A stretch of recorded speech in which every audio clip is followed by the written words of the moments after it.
Deuteronomy 28, verse 68. And Yahweh shall bring you into Mitzrayim, Egypt again, with ships.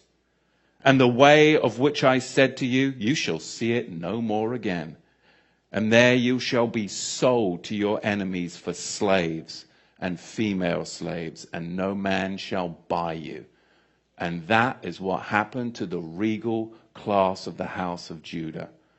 And I want to give you a brief history. I won't go into it too much, but I can't just make that statement because there'll be people that will push back. But I want to give you a brief history on slavery.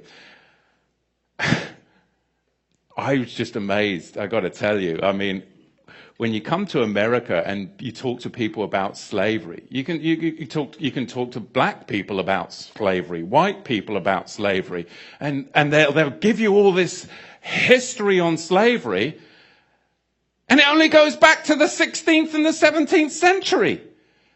And you're like, don't they teach you the history of slavery? Why? Ask the bloody question. Why are they only teaching you the history of slavery as far back as the 16th and the 17th century?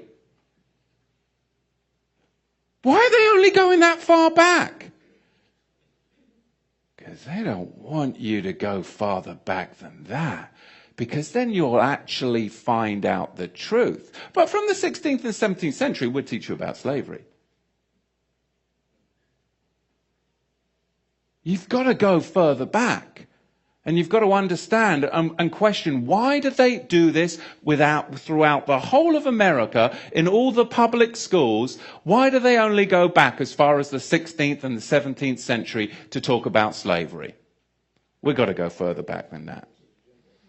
Because Islam designed infernal slavery.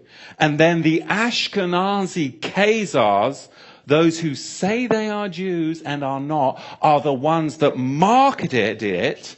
And the regal Negro nomads, exiled from the kingdom of Judah, were the main recipients of it at the hands of the indigenous black Africans.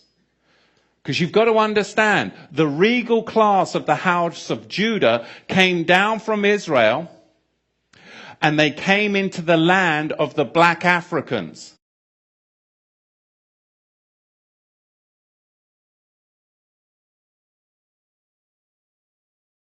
And the black Africans resented the regal class of the house of Judah in their land because they had laws, they had customs, they had civility. And they were a regal class of Negro that came down into Africa. And later on, it was the Ashkenazi, the Islamic slave traders as well, that then worked together with the indigenous black Africans to enslave the regal house of Judah. This is what we've got to understand, but you've got to go back before the 16th century to understand the roots of it. So we're going to see, as we dig into this, where this slavery came from. Because it was really a system that was very, very well crafted. There was Islamic masters, and there were white Ashkenazi Khazar ship owners. There were the buyers and the sellers. And they're not going to fill you in on all of this, but really you've got a 4-tier system. Number one, you have the Negro nomads that were exiled from the kingdom of Judah.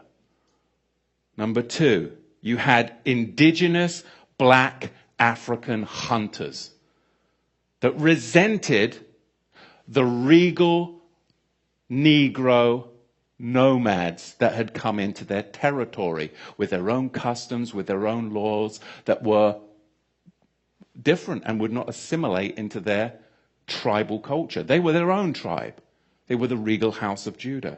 And number three, you had Islamic trappers that worked with the indigenous black Africans to trap the regal Negro house of Judah. And then you had them sell them to the Ashkenazi ship merchants, along with many Portuguese and British Ashkenazi.